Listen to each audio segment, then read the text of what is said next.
Tuloy ang pagsagip ng mga operatiba sa mga stranded na minero sa binahang minahan ng uling sa India. Kamustahin po natin ang lagay sa incident site mula sa mga detalye ng balitang ibabahagi maya-maya.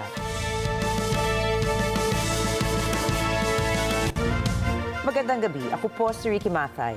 Ako si Nina Richie Alagaw Flores. Ito ang mata ng Agila International. Para naman sa mga headlines ngayong araw ng Martes. Annual average inflation rate ng Pilipinas sa taong 2024 bumagal sa 3.2%. Bureau of Customs naglabas ng guidelines para sa free trade agreement ng Pilipinas at ng South Korea. North Korea nagpalipad ng panibagong missile bilang babala sa Estados Unidos.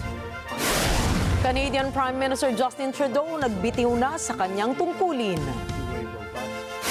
At hindi bababa sa 70 katao nasawi mula sa tumamang lindol sa Tibet region ng China.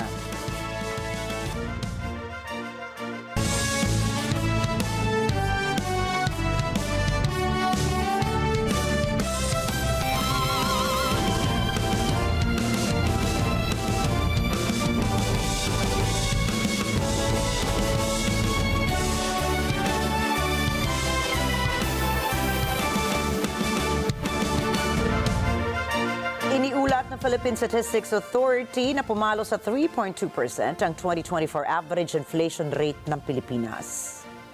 Samantala, pumalo naman sa 2.9% ang naitalang inflation rate ng PSA noong December 2024. Ayon kay National Statistician Dennis Mapa, mas mababa ang naitalang annual average inflation rate noong 2024 kung ikukumpara sa naitalang 2023 annual average inflation rate na 6%. Paliwanag ni Mapa na kapag ambag sa mababang trend ng inflation ng bansa, ang pagbaba naman ng index sa food and non-alcoholic beverage sa 4.4%.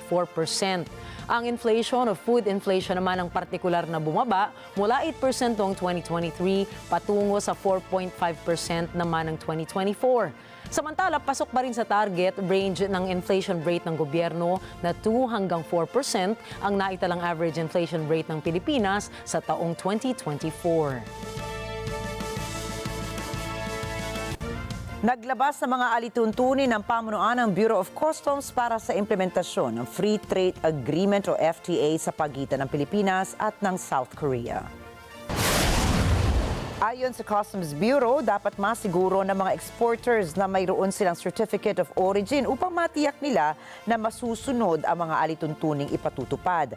Nakabalangkas po kasi sa Customs Memorandum Order 11/2024 o ang Guidelines on the Issuance of Proof of Origin, Granting of Preferential Tariff Treatment under the Philippines-Korea Free Trade Agreement. Ang mga alituntuning dapat sumailalim ang mga kalakal mula sa Korea sa mga detalyadong pagsusuri ng produkto. Kabilang dito ang pagsusumite ng mga profile ng kumpanya, mga flowchart, pagsusuri ng gastos at mga invoice ng benta.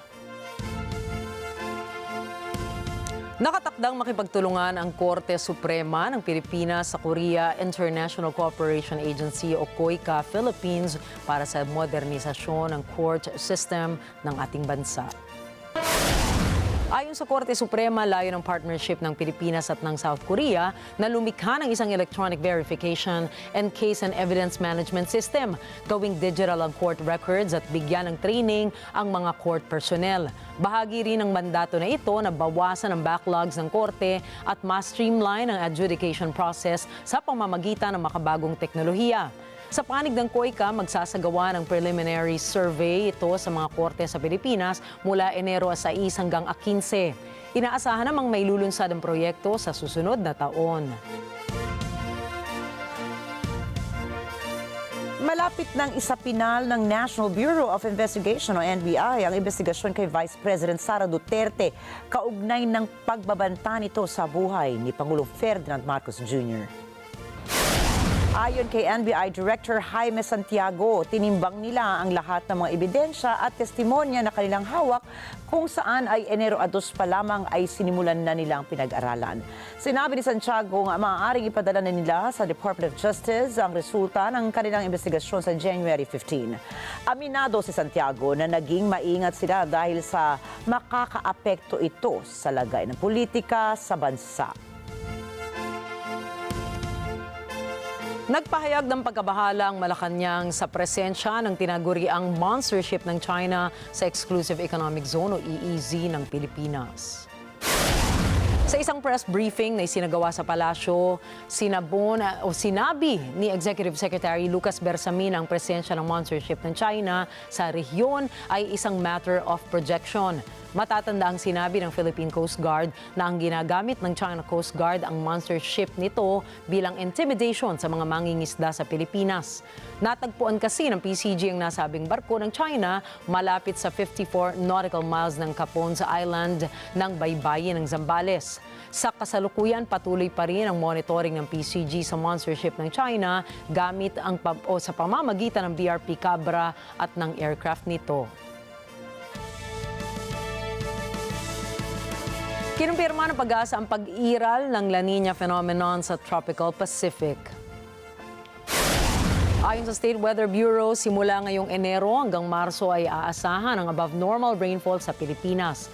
Paliwanag pa ng ahensya na abot na ang kinakailangang buhos ng ulan mula nitong nakaraang buwan para maideklara ang pag-iral ng La Nina. Inabisuhan naman ng Pag-asa ang publiko mag-ingat sa posibleng insidente tulad ng pagbaha at pagguho ng lupa dahil sa labis na pagbuhos ng ulan.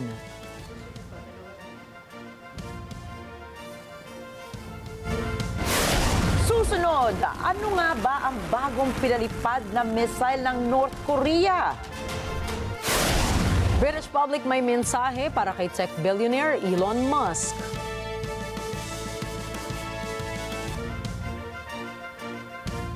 Mga detalye ng mga balitang yan at iba pa sa pagbabalik na Mata ng Agila International.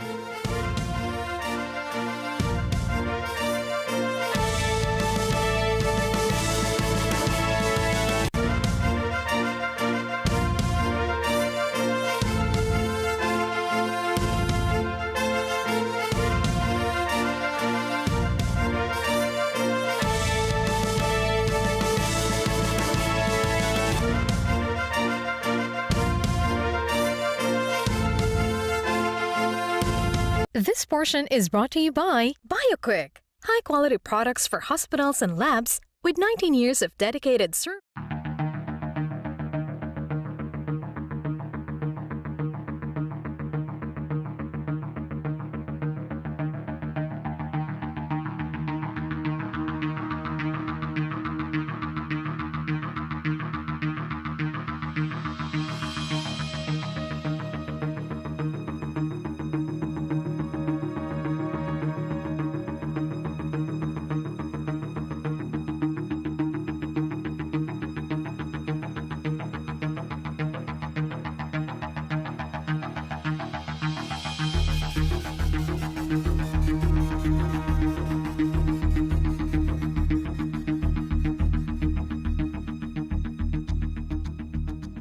Ito ang mga pinagsikapan mo sa aming mga makabagong pasilidad at sistema ng edukasyon.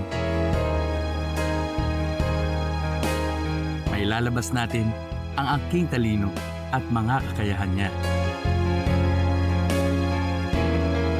Kahit sa munting halaga, makakasiguro ka na makakasabay siya sa mabilis na pag-ikot ng mundo. Sa New Era, karamay mo kami sa bawat hamon. Kaagapay mo kami sa bawat hakbang. Kasama mo kami sa bawat ngiti at tagumpay.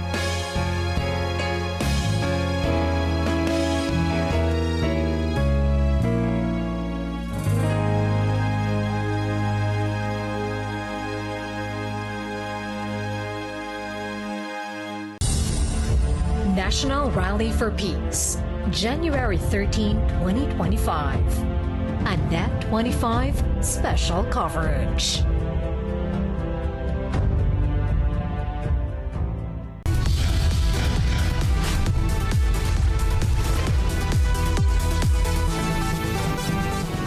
Sa kasulukuyang henerasyon, marami na ang nag-viral.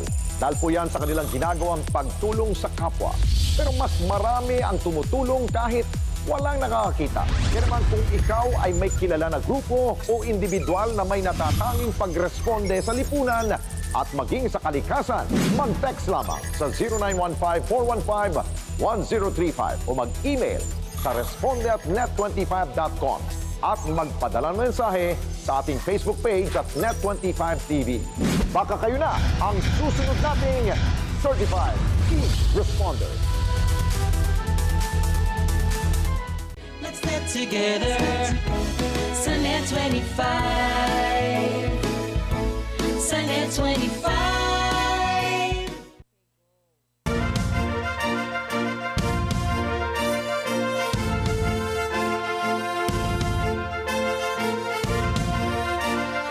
Habang patuloy na nababahala ang publiko tungkol sa umano'y pagkalat ng human metapneumovirus o HMPV sa China, ay kinumpirma naman ng gobyerno ng Indonesia na may 2 itong pasyente na nagpositibo sa HMPV.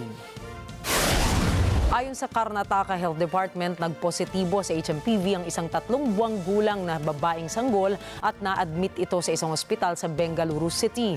Binanggit din ng Union Health Ministry na noong January 3 ay isa namang 8 buwang gulang na sanggol ang na-diagnose na may HMPV. Parehong may history nila ng bronchopneumonia ang 2 sanggol na nasa recovery stage na ngayon. Sinabi ng mga health experts sa Indonesia na walang travel history ang mga pasyente at posibleng locally acquired ang kanilang HMPV infection. Hindi pa malinaw kung ang sample ng virus na nakuha sa mga sanggol ay kapareho ng virus strain ng HMPV na kumakalat sa China. Sa gitna ng mga pangambang hatid ng HMPV ay sinabi ni Dr. Atul Goel, Director General of Health Services, walang dapat ikaalarma ang publiko dahil ang HMPV anya ay gaya ng ibang respiratory viruses na nakakaapekto sa mga bata at sa mga matatanda. Tiniyak din niya na handa ang mga ospital sa Indonesia upang rumesponde kung sakaling tumaas ang bilang ng mga magkakasakit. Hinikayat din niya ang publiko na ugaliing maging malinis sa katawan at uminom agad ng gamot sa panahon ng taglamig. There has been news doing the rounds about a metapneumovirus outbreak in China. Let me be very clear on that count. Metapneumovirus is like any other respiratory virus which causes a common cold. And in the very old and the very young, it could cause flu-like symptoms. However, we have analyzed the data of the respiratory outbreaks within the country. There is no substantial increase in December 2024 data. In any case, during winters, there is an increased outbreak of respiratory virus infections for which our hospitals are usually prepared with the necessary supplies and the necessary beds. One thing I would like to convey to the public is to take the general precautions that we use against all respiratory infections, which means in case somebody has cough and cold, he should avoid coming in contact with a lot number of people so that the infection does not spread.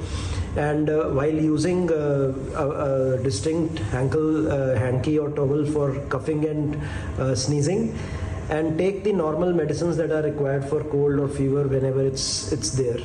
Otherwise, nothing to be alarmed about the present situation. Naglunsad ang North Korea ng hinihinalang Intermediate Range Ballistic Missile o IRBM nitong Lunes kasabay ng pagbisita ni U.S. Secretary of State Antony Blinken sa Seoul sa South Korea. Ayon sa militar ng North Korea, inilunsad ang missile bandang tanghali ilang sandali matapos magpulong sina Blinken at Temporary President Choi Sang-mok na pumalit kay Pangulong Yoon Suk-yeol matapos ang kanyang suspensyon. Tiniyak ni Blinken ang suporta ng Estados Unidos sa seguridad ng South Korea at nanawagan para maitatag ang defense posture laban sa mga banta ng Pyongyang. Umabot sa higit 1,100 kilometers bago bumagsak sa dagat ang naturang missile. Bilang tugon, sinabi ni Blinken ang kahalagahan ng kooperasyon sa pagitan ng Amerika at South Korea, pati na ng Japan, lalo na sa larangan ng pagbabahagi ng real-time missile data at pagsasagawa ng joint military exercises. We condemn the DPRK's missile launch just today, yet another violation of multiple UN Security Council resolutions. What we've worked to do over these last 4 years is 2 things. First, we have sought to engage the DPRK and multiple efforts to sit down, to talk without any preconditions. We communicated that on many occasions. We've done it privately, we've done it publicly. And the only response effectively we've gotten has been more and more provocative actions, including the missile launches.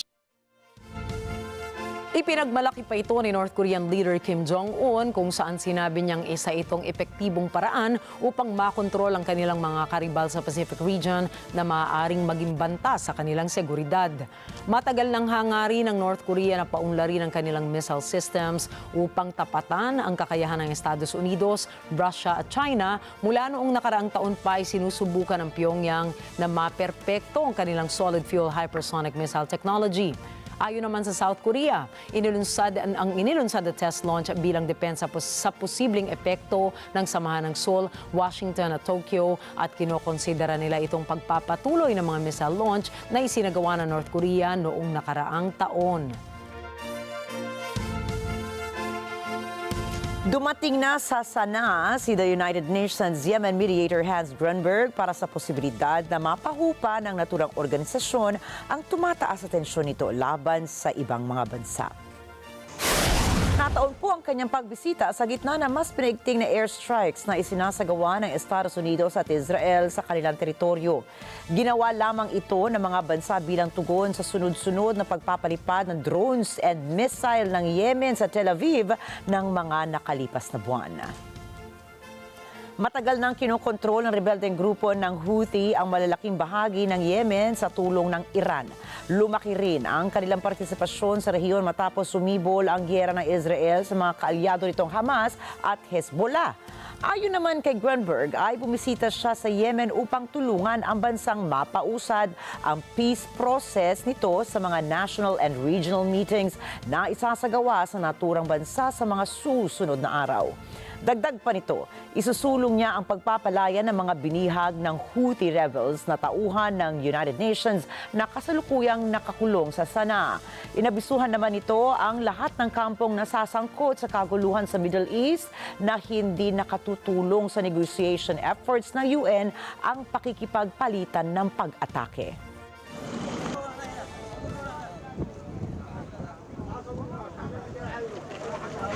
Samantala, maraming miyembro ng United Nations Security Council ang nababahala sa patuloy na pag-atake ng Israel sa mga pagamutan sa Gaza Strip.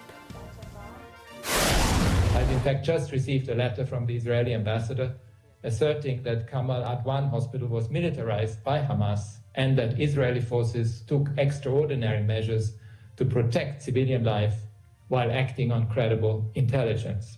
Yet, Israel has not provided sufficient information to substantiate many of these claims, which are often vague and broad. In some cases, they appear to be contradicted by publicly available information. Sinabi ni Volker Turk, ang UN High Commissioner on Human Rights, na ang walang anumang pagpapaliwanag ay isang malinaw na paglabag ng humanitarian law ang ginagawa ng Israel. Marami mga medical personnel at pasyente ang nadamay. Nagsasagawa na ang UN Security Council ng pagpupulong matapos ang walang tigil na pag-atake ng Israel sa mga pagamutan sa Gaza at ang pag-aresto nila sa hospital director ng Kamal Adwan Hospital sa Husam Abu Saifia. Muling iginiit ni Israel Deputy Ambassador to the UN Jonathan Miller na ginagamit ng mga terorista ang mga ospital bilang kuta ng kanilang mga operasyon, kung kaya't minarapat ng Israeli Defense Force na busisiin ang mga pasilidad sa Gaza. Despite repeated calls by Israel to cease the unlawful military use of the hospital since the start of the operation in October, these warnings were again ignored and disregarded. This week's precise operation by the IDF revealed the extent of Hamas's abuse of the facility. Over 240 terrorists were apprehended, including 15 who participated in the October 7th massacre. The darkest day in Israel's modern history, where over 1,200 lives were brutally taken by the terrorists. Among those apprehended was the hospital director himself, who is suspected of being a Hamas operative, as hundreds of Hamas and Islamic Jihad terrorists were hiding inside the Kamal Adwan hospital under his management. He is currently being investigated by Israeli security forces. Kaagad namang sinagot ni Riyad Mansour na walang anumang paliwanag ang makakapagpabalik sa mga buhay na nawala sa mga isinagawang operasyon ng Israel sa mga naturang pagamutan. Dr. Mahmoud Abu Nujila, who was killed in an Israeli airstrike on Al-Auda Hospital, wrote a message many months ago on a whiteboard in the hospital normally used for planning surgeries.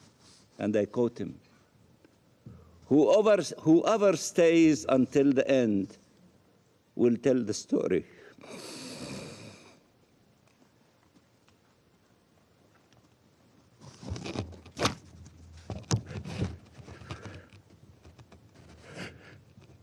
We did what we could. Remember us.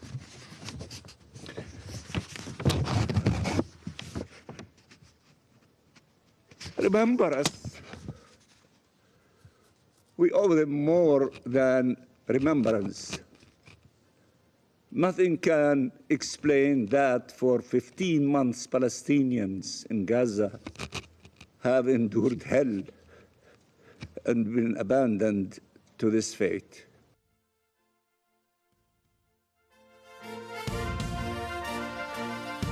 Inakusahan ng Estados Unidos ang Russia na pinopondohan umano ang magkabilang kampo na nakikipagdigma sa Sudan.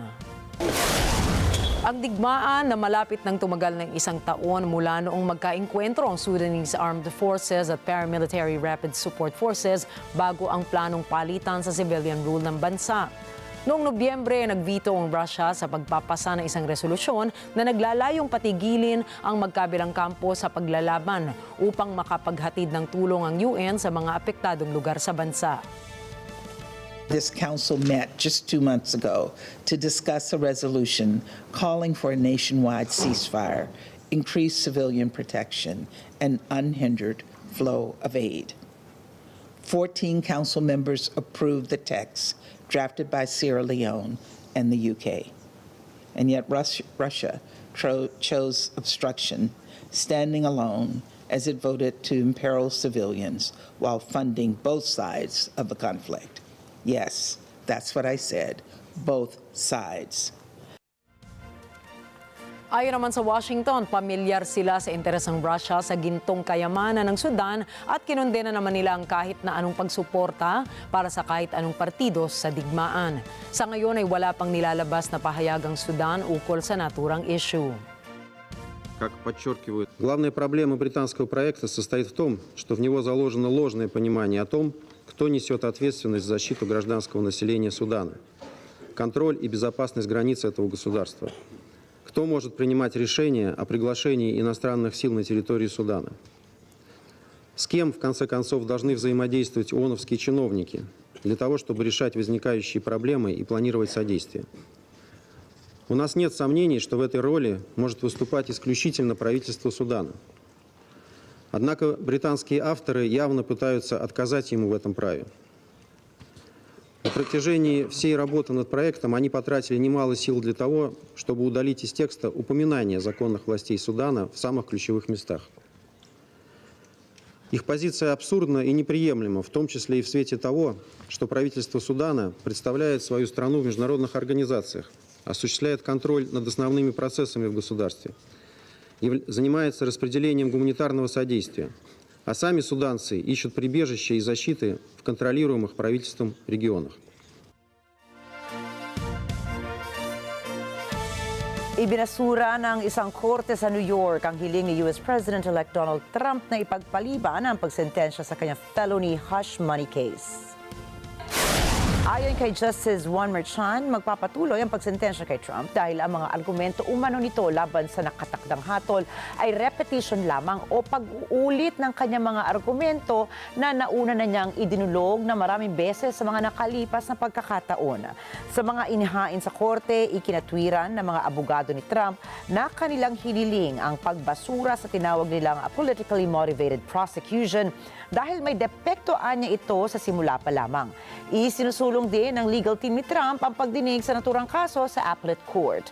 Matatandaan pong nahatulang guilty si Trump sa 34 na bilang ng felony dahil sa falsification of business records noong Mayo 2024, isa sa dahilan kung kaya't siya ang naging kauna-unahang Pangulo ng Amerika na na-convict sa isang krimen. Nag-ugat ang naturang mga kaso sa pagtatangka ni Trump na ikubli bilang legal expense ang kanyang pagbayad ng $130,000 bilang hush money payment sa isang adult film star. It's a massive stand that the Judge Marchin took. I think everyone expected that they would fall in, all courts would fall in line with the decision and say that these acts were immune based on his President-elect Trump's current position. However, to say that the state claims are not affected by this ruling, it gives there may be some sentence coming now, whether that may be time served or a fine or jail time, but this is unprecedented. I'm very curious to see what happens next, and I would imagine that a court date will be set, and they'll have to determine what the sentencing will be. And so the timing is going to be unique. Are we looking at when he's already a sitting president? It's just a remarkable situation, but a very surprising one. Nanumpa na si Republican Representative Mike Johnson matapos na maihalal muli sa pwesto sa 119th Congress. I'm grateful for this nomination. I'm grateful for this election, for the confidence this chamber has placed in me. It is the great honor of my life to serve this body with all of you.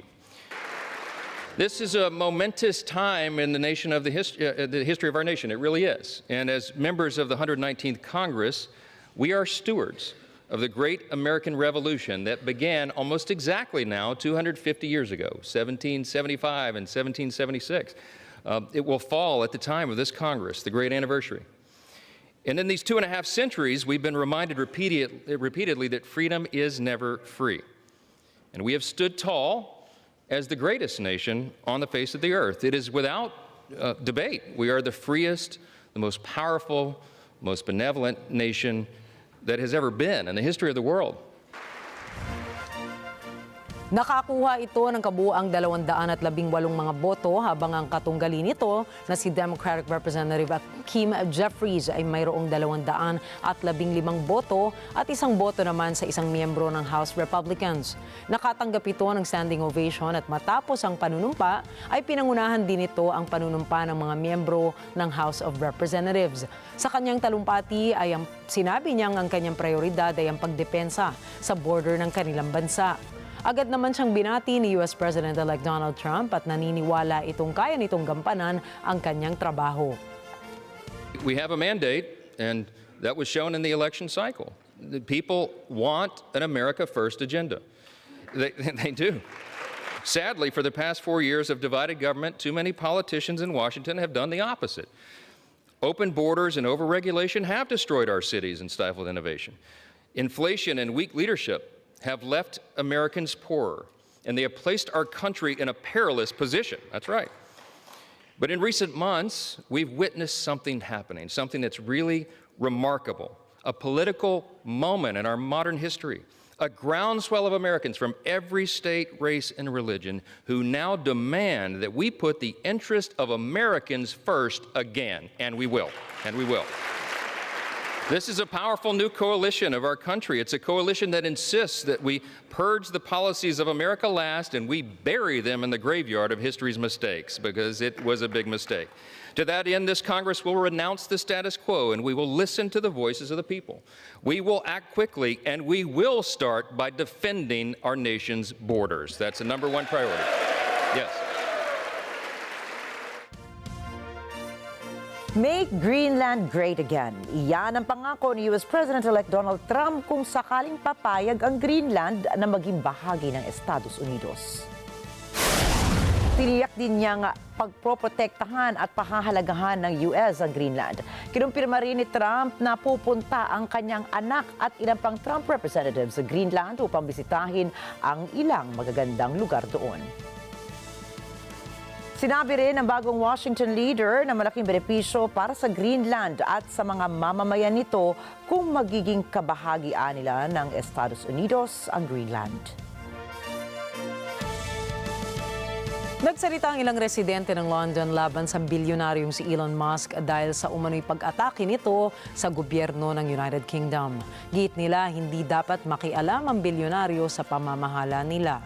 Narito ang mga detalye mula kay Jane Kathleen Gregorio. Noong Lunes, umalma ang Londoner sa online comments ni Elon Musk laban sa gobyerno ng Britain. Ayon sa mga taga-London, Musk should stay out of politics. Elon Musk should not be involved in any form of politics. He should just stick to business, what he knows. Right? There's a misconception that he knows politics because he made it in business. Micro and macroeconomics are two different things. Elon Musk should just stay out of politics, period. I'd rather he'd stayed out of politics, personally. He's drifted into German politics as well, so you have to ask why.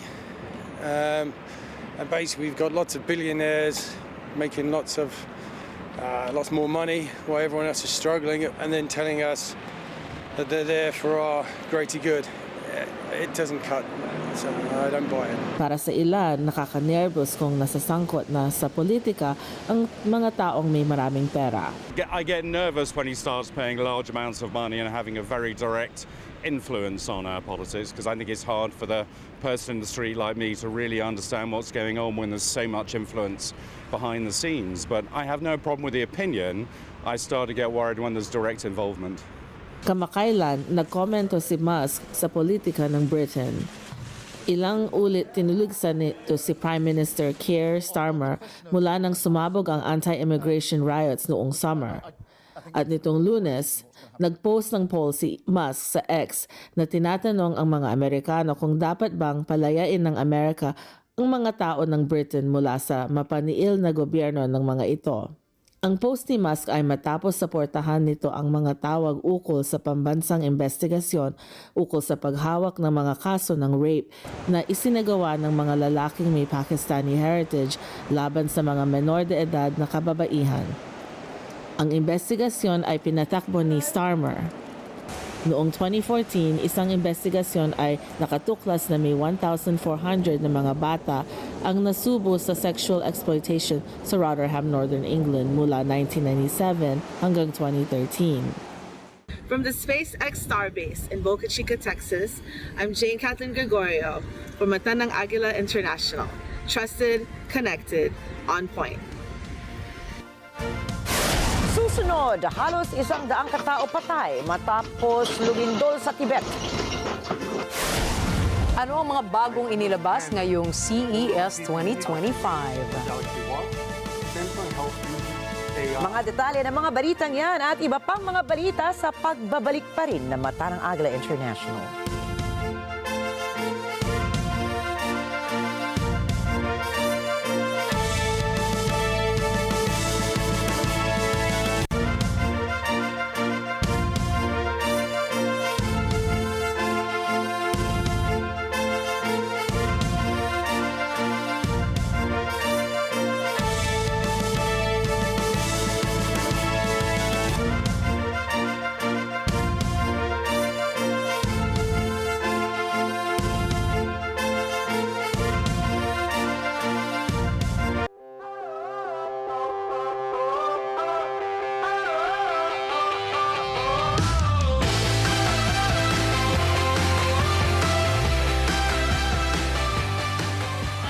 Si Trina from Kikay's Elite, and nandito kami sa Sampaloc ngayon on our way to Caliraya. So today kasama ko yung mga Kikays. Magra-ride kami using our Vespa. So samahan nyo kami.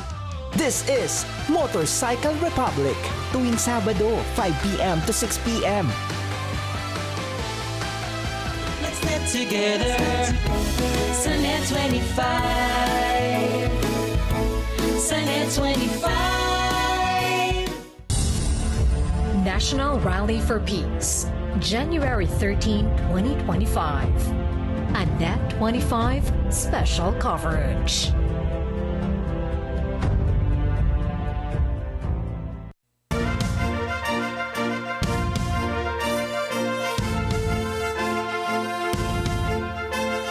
Diyanig na malakas na 7.1 earthquake ang Tibet region ng China kung saan hindi bababa sa 75 katao ang nasawi at 130 naman ang nasaktan.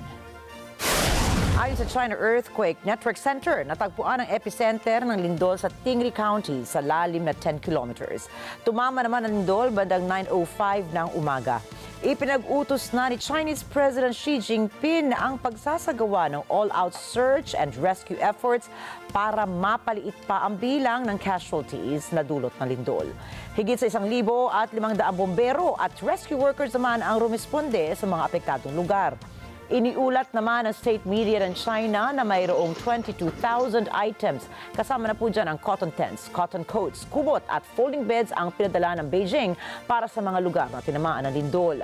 Karaniwang niyayanig na malalakas na lindol ang timog kanlurang bahagi ng China, kasama rin ang Nepal at hilagang India dahil sa collision ng Indian and Eurasian tectonic plates.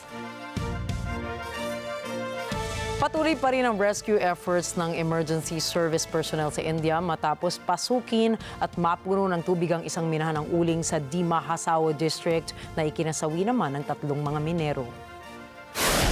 Ayon sa lokal na ulat, sinusubukan ng mga rescue workers na masagip pa ang 9 na minerong natrap sa loob ng minahan. Inihayag naman ng local government sa lugar na hindi pa nare-recover ng mga otoridad ang mga bangkay ng 3 nasawi. Nag-deploy na rin ng mga divers, helicopters at mga engineers ang Indian Army para tumulong sa rescue operation. Isa sa mga suliraning kinakaharap ngayon ng Syria ay ang mga paghihigpit ng Estados Unidos sa pangangalakal o trade sanctions. Sinasabi ng maraming balakid ang sanctions na ito sa muling pagbangon ng bansa. NJ Guzman po para sa balita. Ayon sa bagong trade minister ng Syria, hindi makahakbang ang bansa ukol sa pagkipagkasundo sa pag-aangkat ng langis, trigo at iba pang mga produkto dahil sa napakahigpit na sanctions ng Estados Unidos.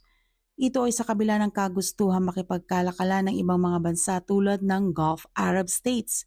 Sa Damascus, sinabi ni Trade Minister Maher Khalil Al-Hassan na kaipon ng sapat ng trigo at langis ang bagong administrasyon subalit para lamang sa ilang buwan.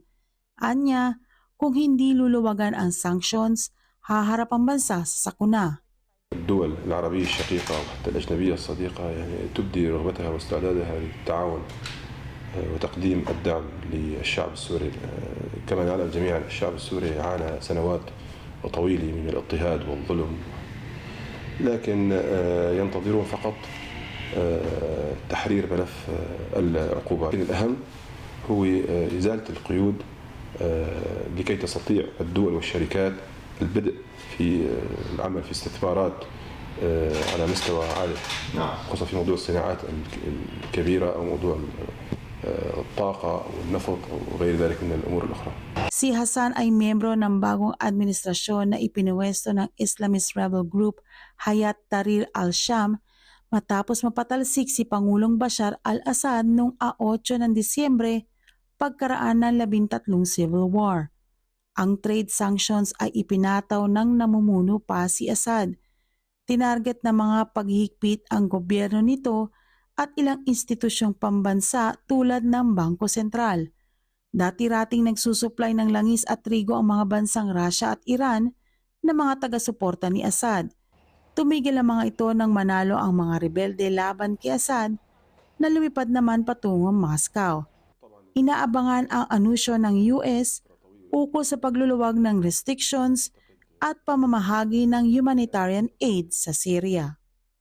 NJ de Guzman para sa mata ng Agila International, trusted, connected, on point.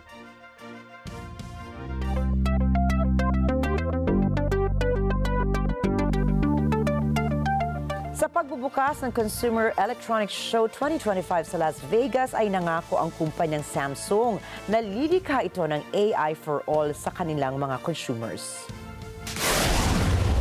Last year, we shared our vision of AI for all, where we combined intelligence and connected devices to create unparalleled experience for everyone.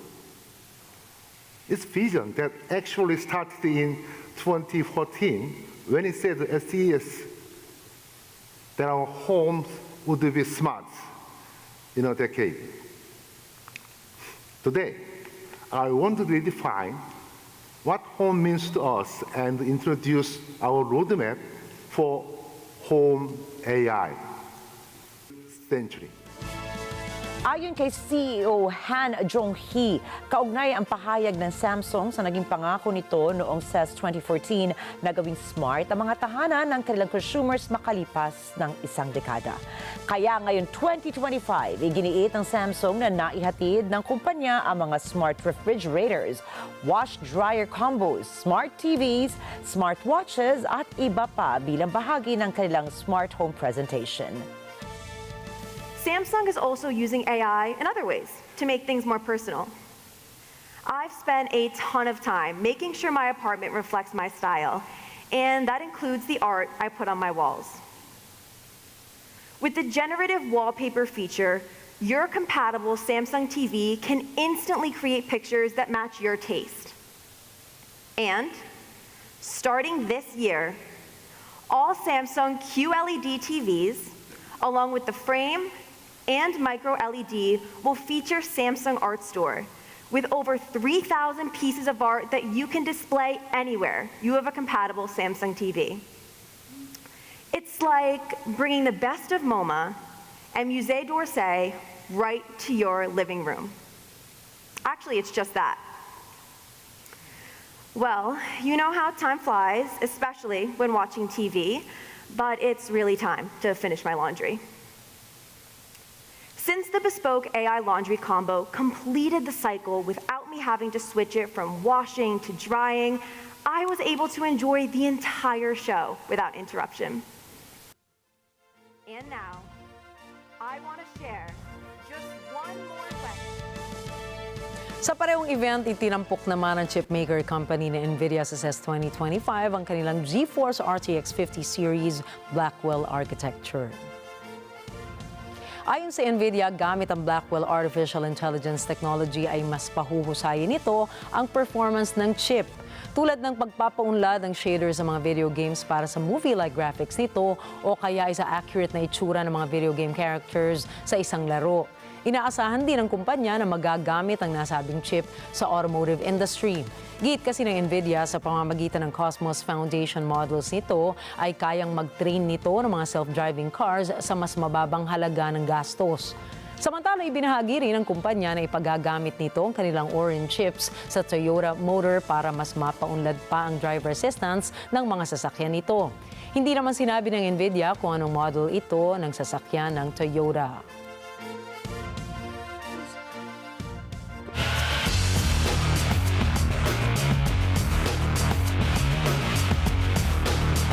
Muling lalaban sa One Championship ang Pinay mixed martial artist na si Islay Erica Bomogaw.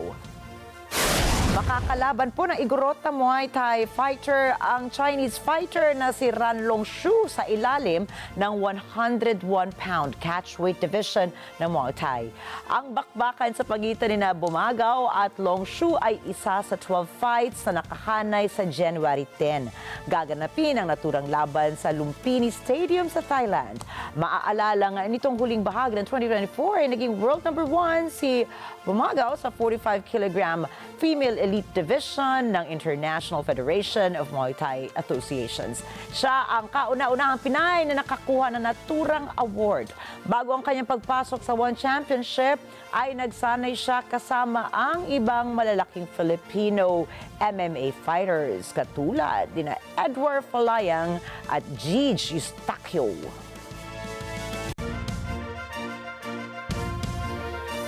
At tandaan po, narito kami para maghatid ng balita saan mang dako na mundo.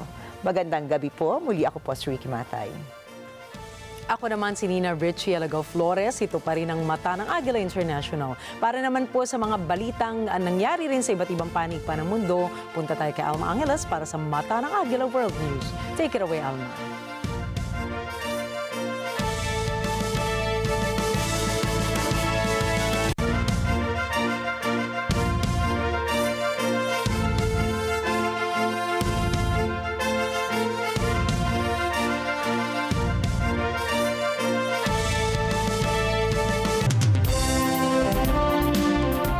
Thank you, Nina and Ricky. Good evening, everyone. I'm Alma Angeles for NET25 World News. On tonight's headlines. A powerful earthquake shook the northern foothills of the Himalayas near what Tibet considers its holiest city on Tuesday morning. It caused widespread damage and loss of life. No more suspense. Canada's Prime Minister Justin Trudeau has officially announced his resignation.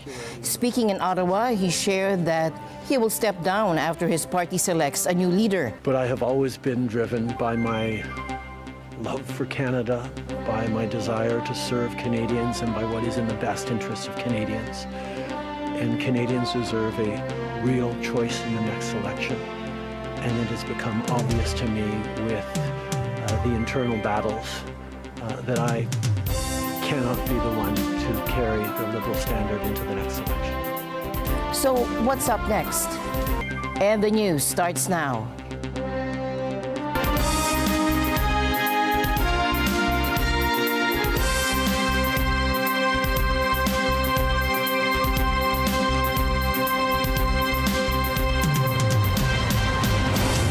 A powerful earthquake shook the northern foothills of the Himalayas near what Tibet considers its holiest city on Tuesday morning. It caused widespread damage and loss of life. A strong earthquake has shaken Tibet, leaving at least 53 people dead and injuring dozens more. And rescuers are racing against time, searching through rubble for survivors as aftershocks continue to rattle the region. The quake struck about 75 kilometers northeast of Mount Everest near Shigatse, which Tibetans consider their holy city. Tibet's Shigatse region is home to 800,000 people, with reports of aftershocks rattling villages. The impact was felt beyond China, reaching Nepal's capital Kathmandu and even parts of India. The U.S. Geological Survey recorded it as a magnitude 7.1 quake, relatively shallow at just 10 kilometers deep, adding to the intensity of the shaking. With dozens still trapped, rescuers are working around the clock, hoping to find more survivors.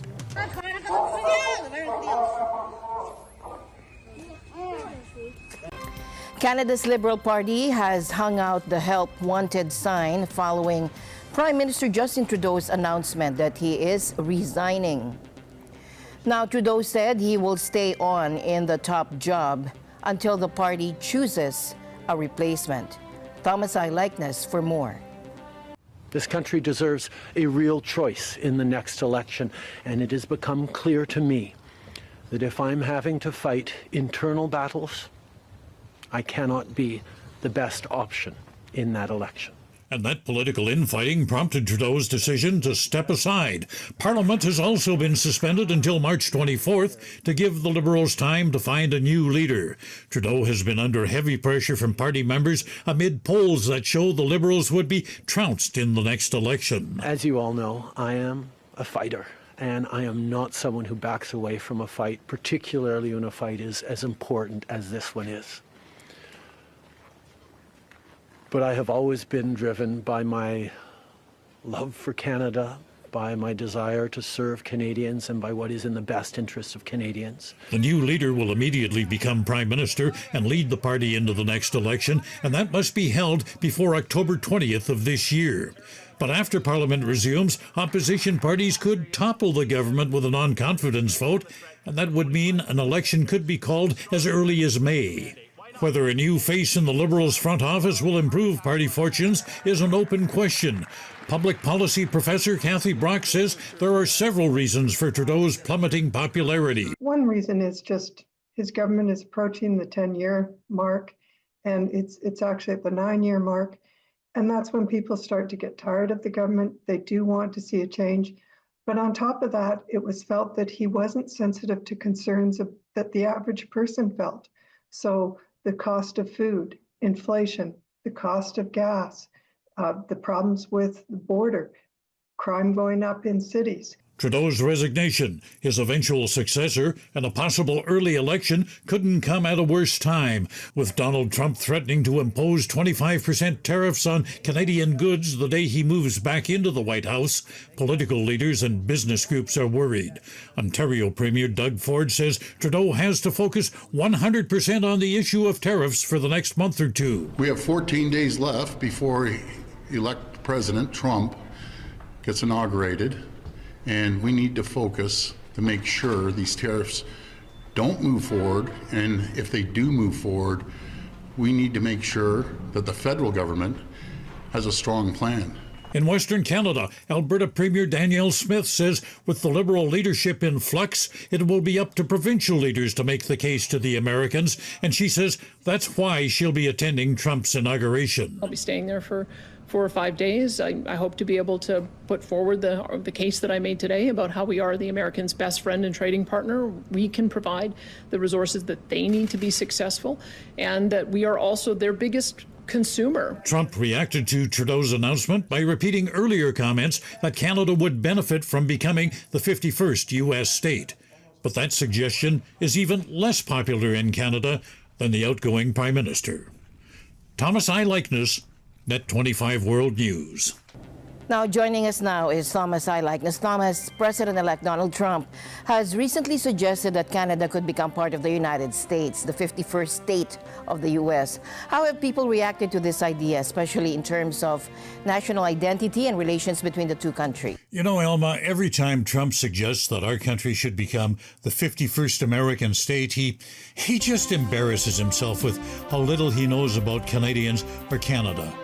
There's absolutely no appetite up here for the two countries to merge. No one here wants to lose the social safety nets that we have, and that includes things like universal free health care. And we're not interested in looser gun laws so that we can enjoy the chaos of mass shootings on a daily basis. And politically, we don't want to endure 2-year political campaigns. You know, election campaigns up here are just 28 days. That's only 4 weeks. We're a sovereign country. We're also an ally of the United States, but that doesn't mean we want to become part of the U.S. Joining the U.S. is a non-starter here and just delusional thinking on Trump's part. Elma? Okay, Thomas, as Justin Trudeau's tenure as Prime Minister comes to an end, what kind of legacy do you think he will leave behind? Well, he'll certainly be viewed, Elma, as one of the more progressive leaders in the world. Public policy professor Kathy Brock describes him as being a terrific communicator. She says, you know, Trump has made a lot of promises, but his delivery has been weak. My own observation, Trump had a lot of charisma. He campaigned on style. But what he seemed to lack was the substance. You know, lots of sizzle, no steak. There just didn't seem to be a lot of depth to him. It's unlikely he'll be remembered as one of Canada's strongest prime ministers, but he will be remembered as someone who is committed to moving Canada forward in this century. Elma? Thank you, Thomas. We'll be watching out for your updates. No more suspense. Canada's Prime Minister Justin Trudeau has officially announced his resignation. Speaking in Ottawa, he shared that he will step down after his party selects a new leader. But don't expect him to leave immediately. Trudeau plans to stay on until the leadership process is complete, which could take a few months. Now, in his speech, he acknowledged the internal struggles within his party, admitting that if he's constantly fighting those battles, he can't be the best candidate for the upcoming election. So, what's up next? Canada's Justin Trudeau said he would step down as Prime Minister in the coming months after nearly a decade in power, bowing to pressure as polls showed his party would be crushed in the next election. I intend to resign as party leader, as Prime Minister, after the party selects its next leader through a robust, nationwide, competitive process. But I have always been driven by my love for Canada, by my desire to serve Canadians, and by what is in the best interest of Canadians. And Canadians deserve a real choice in the next election. And it has become obvious to me with the internal battles that I cannot be the one to carry the Liberal standard into the next election. But what happens now? Trudeau said he would stay on both as Prime Minister and Liberal leader until the party picks a new one to take it into the next election. In Canada, unlike the process in other countries, party leaders are chosen by special leadership conventions that can take months to organize. The next federal election in Canada must take place before the end of October. Trudeau also announced on Monday he prorogued or suspended Parliament until March 24th. This means opposition parties who had planned to bring down his minority government as soon as they could will now have to wait until sometime in May. If all the opposition parties vote together on a non-confidence motion, the Liberals will be defeated and a new election called. If the Liberals are still in power by Parliament's scheduled summer break on June 20th, an election would be held as scheduled. The Liberals could also be brought down over the annual budget, most likely to come in April. When Trudeau took over the leadership in 2013, the contest lasted 5 months.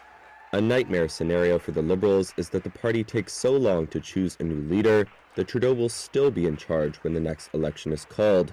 That means it's likely the party will announce a shortened contest designed to get the next leader in office as soon as possible.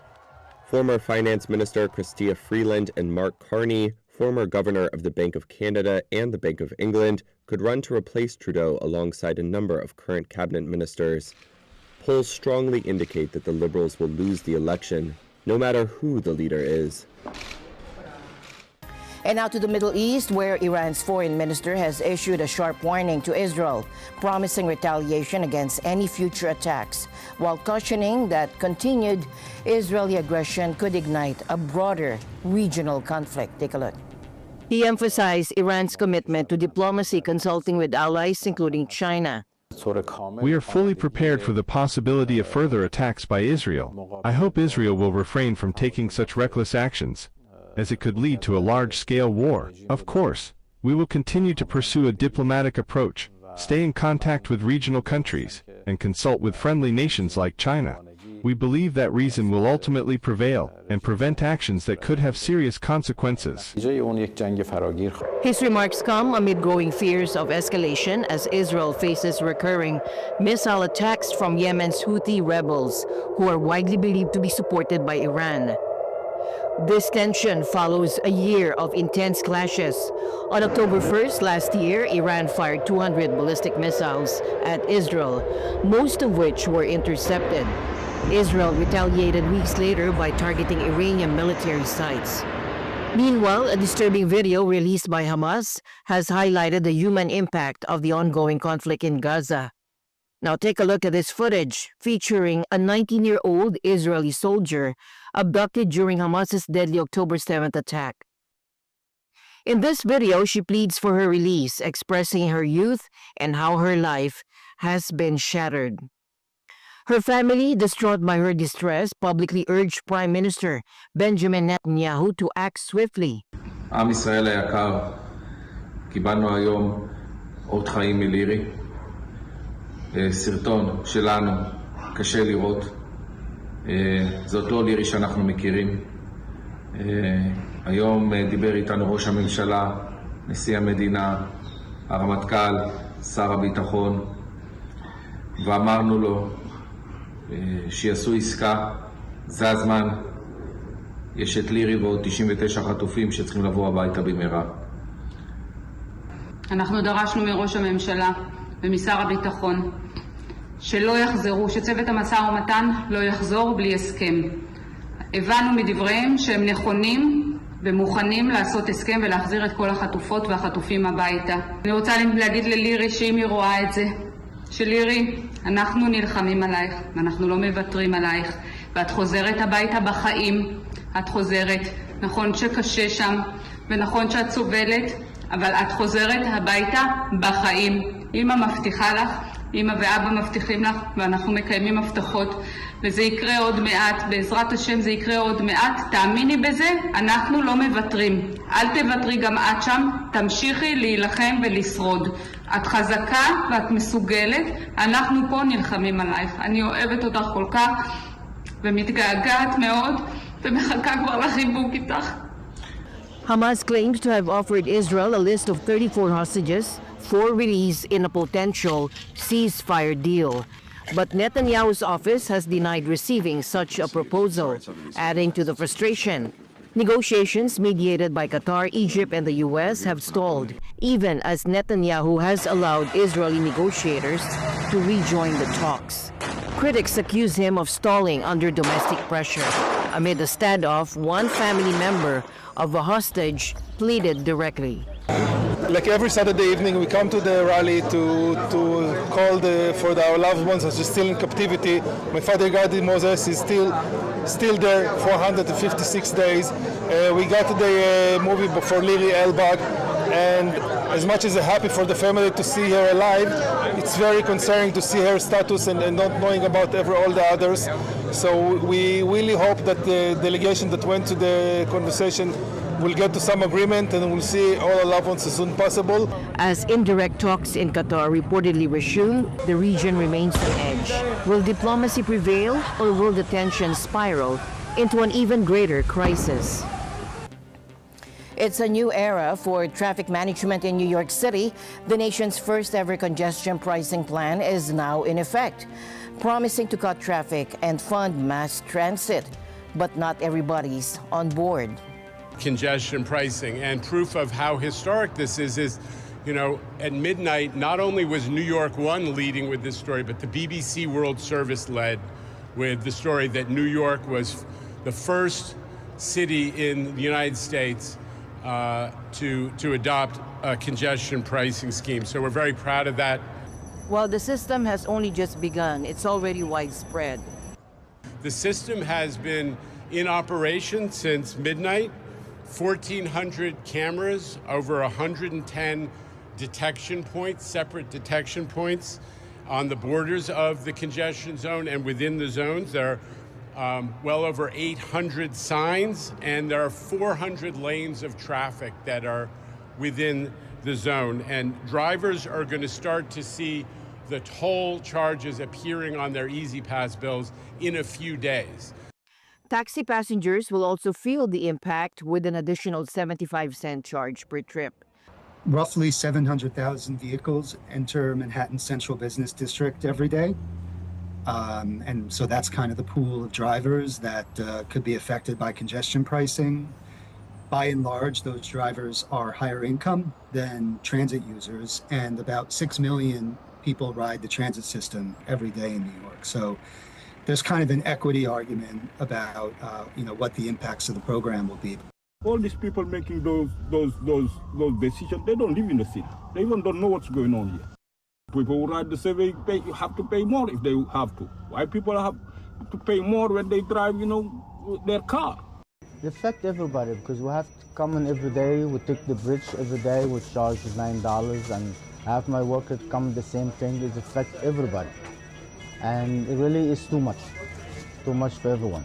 A lot of people who work in downtown or some other places, they have to, or some people who travel from Connecticut or Staten Island or any Pennsylvania, so they had to take a car to come, and now they have to pay for 5 days extra money, those working days. I think it's not fair.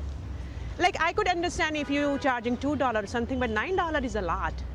But Lieber insists the project's main focus is reducing traffic and saving time for consumers. If you do drive, if you have to drive, we want you to spend less time stuck in traffic.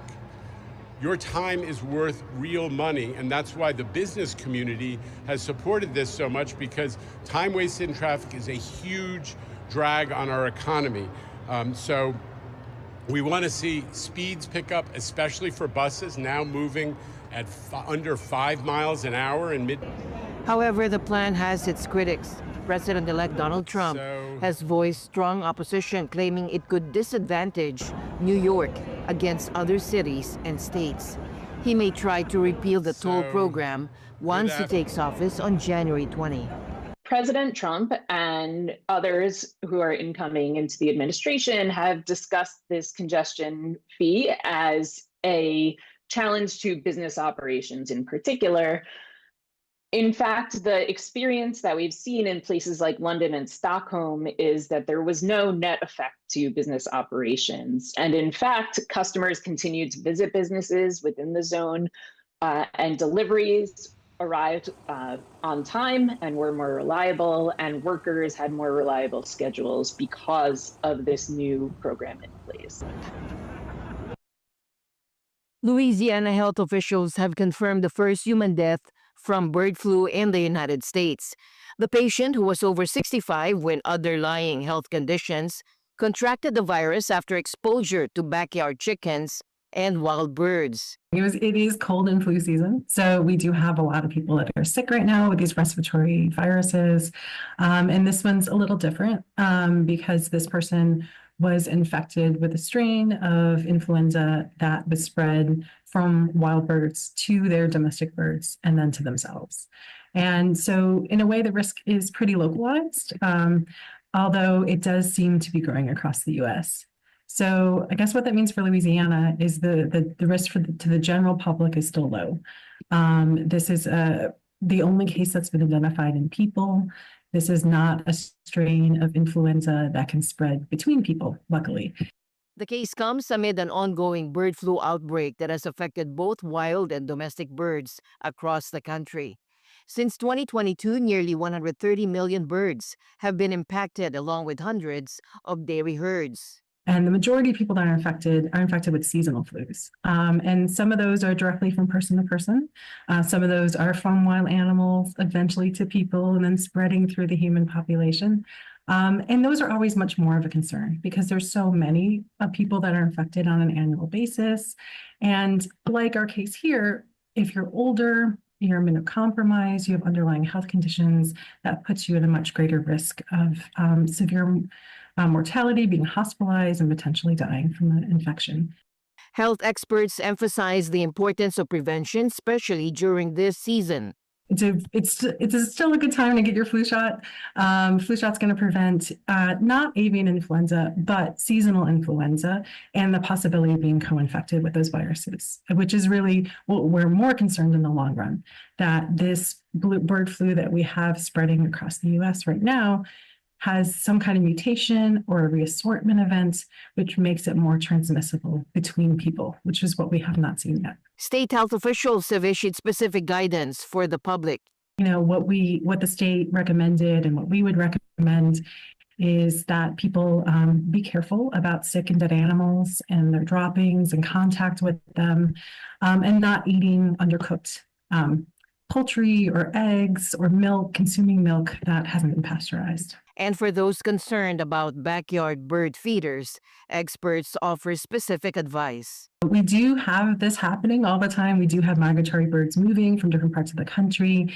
We sometimes have them infected with bird flu viruses, and they can spread to local birds or to backyard flocks. And I believe most recommendations are, keep those bird feeders up to feed the birds in your neighborhood. But if you have a backyard flock, try and keep that distance from the flock to not encourage that interaction between your birds that you are either growing because of agriculture or your backyard poultry and those wild birds that are passing through. Globally, the World Health Organization reports that of the more than 950 human cases of bird flu recorded, approximately half have resulted in death. Tonight, France confirms its first case of a new Mpox variant, raising concerns across Europe. French health officials say the patient, a woman in the northwestern region of Brittany, contracted the virus despite not traveling to Central Africa, where the variant originated. However, she had been in contact with 2 people who recently returned from the region. The case was discovered at a hospital in Rennes, and health authorities are now racing to trace all potential contacts while investigating the source of the infection. This new strain, known as Clade 1b, is the same variant that prompted the World Health Organization to declare a global health emergency last August. It has already appeared in other European nations, with both Germany and Britain reporting their first cases in October. French health officials continue to monitor the situation closely as they work to prevent further spread of this new variant. And the news continues here on NET25. We'll be right back.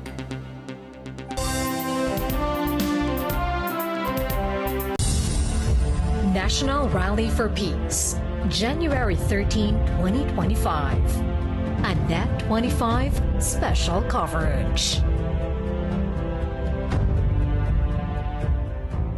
Excited ka na bang malaman kung ikaw ang nanalo ng mga exciting prizes na ito sa ating NET25 Selfie with the Agila promo? Abangan ang nalalapit na announcement ng winners sa Love, Tony Pet, and Everything. Kada umaga, ESPN, sa Ganang Mamamayan at Mata ng Agila Primetime. Kaya naman tumutok lang dito sa NET25.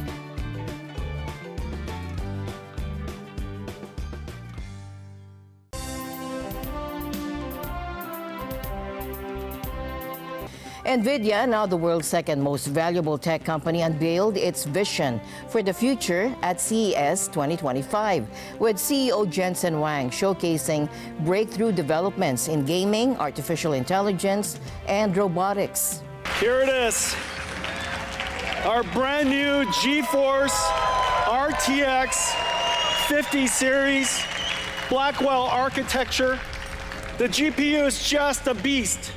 92 billion transistors, 4,000 TOPS, 4 petaflops of AI, 3 times higher than the last generation Ada. And we need all of it to generate those pixels that I showed you.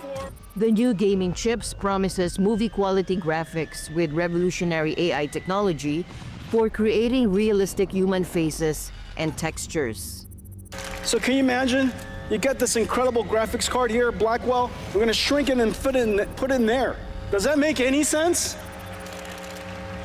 Well, you can't do that without artificial intelligence. And the reason for that is because we're generating most of the pixels using our tensor cores. So we ray trace only the pixels we need, and we generate using artificial intelligence all of the other pixels we have. As a result, the energy efficiency is just off the charts. In the automotive sector, Nvidia announced a partnership with Toyota while highlighting the company's role in the autonomous vehicle revolution. The AV revolution has arrived. After so many years, with Waymo's success and Tesla's success, it is very, very clear autonomous vehicles has finally arrived. Well, our offering to this industry is the 3 computers: the training systems to train the AIs, the simulation systems, and the synthetic data generation systems, Omniverse and now Cosmos, and also the computer that's inside the car. Each car company might work with us in a different way, use 1 or 2 or 3 of the computers.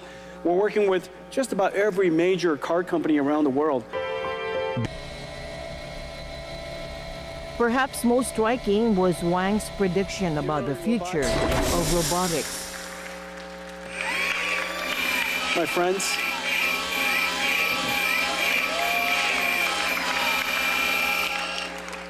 the ChatGPT moment for general robotics is just around the corner. And in fact, all of the enabling technologies that I've been talking about is going to make it possible for us in the next several years to see very rapid breakthroughs, surprising breakthroughs in general robotics. The company also unveiled a new AI supercomputer aimed at transforming how we work. This is now the new way of doing computing. This is the new way of doing software. Every software engineer, every creative artist, everybody who uses computers today as a tool will need an AI supercomputer. And so I just wish that DGX-1 was smaller. And